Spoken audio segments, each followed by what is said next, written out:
Lincoln Riley heads into probably his toughest challenge since taking over USC. Great start, by the way. 6-0 for USC after coming over there. LA football's back. We've seen UCLA, we've seen USC really step up. Too bad their fans aren't showing up on the I was going to say, UCLA side. right. If a team wins, in LA, does it make a sound? Does Right. anybody know? Yeah, I mean, it looks like it's fine for USC side. On the UCLA side, I think that we'll see what happens in a couple weeks moving forward, especially if they keep winning. Chip Kelly's got them in a good spot. But number 7 USC takes on number 20 Utah.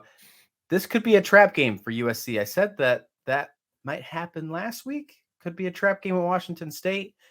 I put out a question on Twitter and I asked what were your bold predictions, and I don't know if this is very bold because I think I kind of lean this way. I'm not sure, actually. Let's talk about it. But some of the bold predictions said Utah is going to take care.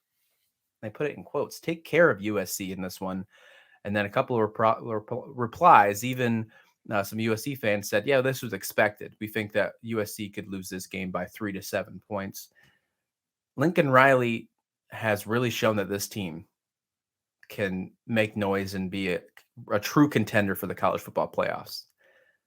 This is a flip side of a game from years past where Utah was coming in to a USC team. I believe it was 2019, I believe, where they were a top team in the nation, and USC beat them and took away all their hopes for making to the college football playoffs.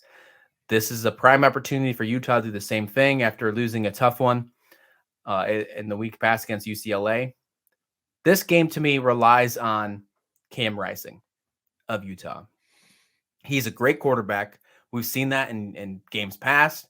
However, there have been some times this year where he's made some bad mistakes that have cost his team the game. He threw a pretty bad interception in one loss, and we've seen some issues with Cam Rising. However, I know that the possibility of him being he has the opportunity or the potential to be a guy that could be in the Heisman race. He's not going to be, but that's how his skill level is. Can USC win this football game? Can Utah get it done? The current line has actually Utah favored by 4 points. I can't do that.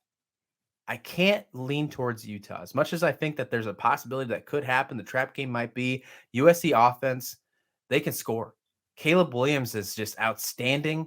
Travis Dye, who we said needs to be an absolute X factor last week against Washington State, has really stepped up. They're combining with him and Austin Jones in the backfield, combining for over 130 yards rushing per game and 6.5 yards per carry.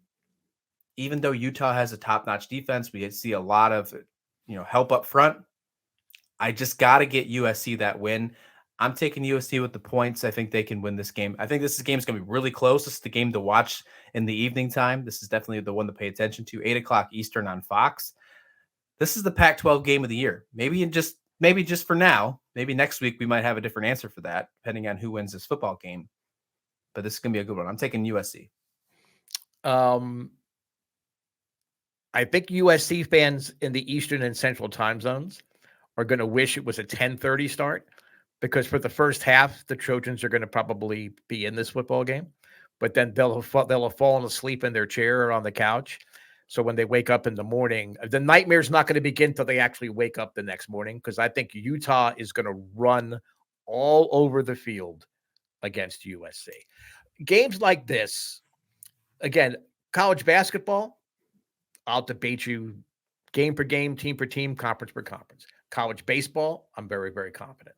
College football, I'm renewing my interest again, obviously for the sake of the podcast and for those of you out there listening, but for the fact I don't want to look any dumber than I already do just by natural ability.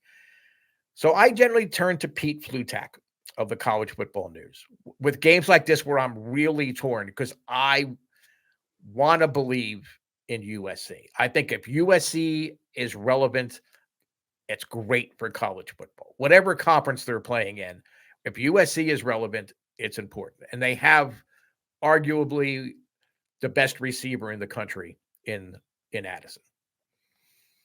But I just don't see any way for USC's defense to stop Utah's running attack. I mean, you have Jalen Glover and Tavion Thomas are simply too explosive and too seasoned to be contained. They ran for almost 200 yards in a bad offensive performance against UCLA. And UCLA's defense, we're not talking about a Hall of Fame caliber defense. I mean, they've done really well, and hats off to UCLA this year. I mean, and Chip Kelly, I mean, they really are making believers out of a lot of people. But I think Utah is just, you can't score points if you're on the bench.